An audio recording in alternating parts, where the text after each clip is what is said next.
This year's Eco-Journalist Award is being conferred upon Sharada Subramanian. Over the last decade, she has written dedicatedly about environmental issues like resource conservation, renewable energy, drought, and climate resilience. She has been awarded numerous fellowships too. She is indeed an inspiration for young journalists. Let's go through her visual citation and then watch her acceptance speech. You began your career as a business journalist. You are a nature enthusiast and writer in this industry for over a decade.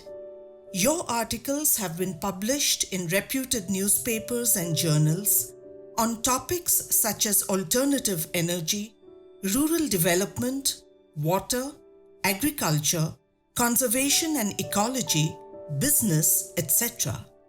When you are not pursuing stories, you dabble in creative writing, backpacking, meeting travelers, and bird watching.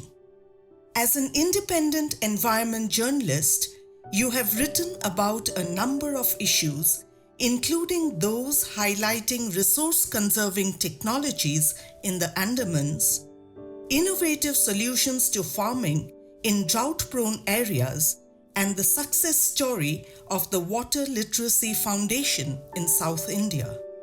Other issues that you covered include how coastal communities in Tamil Nadu train for climate resilience, how Odanthurai village in Tamil Nadu uses renewable energy for all-round development, protecting Pichavaram mangroves in coastal Tamil Nadu, how geothermal energy lit up rural Ladakh, how superfans could reduce India's carbon footprint, and how green fishing reduces carbon footprint.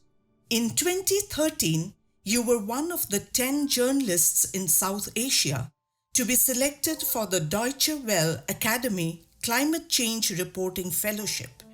You were subsequently selected for the Science Journalism Fellowship from the National Center for Biological Sciences, NCBS. In 2014, as one of the journalists who participated in the United Nations University's workshop on water and energy during the World Water Day event at Tokyo, Japan, you shared space with journalists from 11 countries in Asia. You were also India's only journalist selected as IUCN's Young Scholars and Professionals Fellow in 2014 under Ecosystem for Life, an India-Bangladesh initiative. In 2014, you won the Statesman Khushro Irani Award for Environmental Reporting. You were selected for your ability to not only critique policy shortfalls, but also for highlighting solutions and innovations. We take pleasure in honoring you with Kirloskar Vasundhara Eco-Journalist 2021.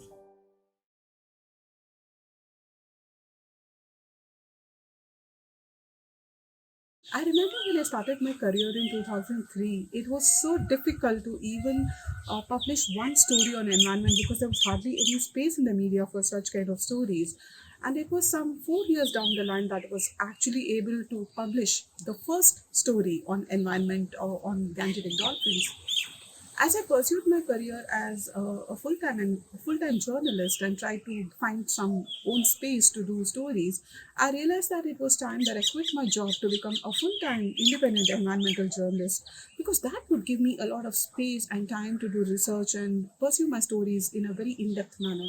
And that's exactly what I did. And when I started my career as an independent environmental journalist, sometime in 2013, I received the Deutsche Welle South Asia Climate Change Reporting Fellowship. And there, I was trained by Alex Gerber, who was an environmental journalist with the BBC for almost 40 years. And he told me that climate change stories need not always be negative, they could also be positive, and you could look at climate change adaptation stories. And that's when I started looking at solutions journalism more seriously, and I started doing those kind of stories.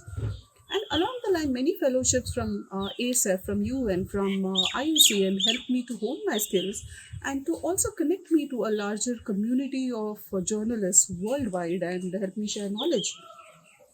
Also, in the years of independent journalism, I learned and acquired new skill set. For instance, I learned how to do podcasting, and I did the podcast for climate emergency for Suno India, and I also did photo stories. I started pursuing photojournalism, and I started doing video stories. So I realized that as an independent journalist, we also need to learn new skill sets and then produce different stories for a different audience. And all these things really helped me a lot. I really want to thank organizations like Earth Journalism Network, which actually supported a lot of my travel to different places, for instance, Andaman Islands, and report stories from very remote places. And these kind of grants really helped me to and helped me and motivated me to do stories from remote regions of India. I think this award really is special because it recognizes the effort of an independent journalist like me who has no organizational backup and who has been traveling to places like Ladakh and Nagapatnam on my own without any financial or organizational support. And I think that is why this is really special for me. And this is also a beacon of hope to many other young journalists who are out there on the field risking their life to tell environmental stories. And I think it's a big motivation for them as well. And with this, I hope to continue doing environmental journalism, and not just doing stories, but also reaching out to a lot of young rural journalists, training them and teaching them new skills and techniques, and also sharing my knowledge with them. Thank you for recognizing my efforts and giving me this award.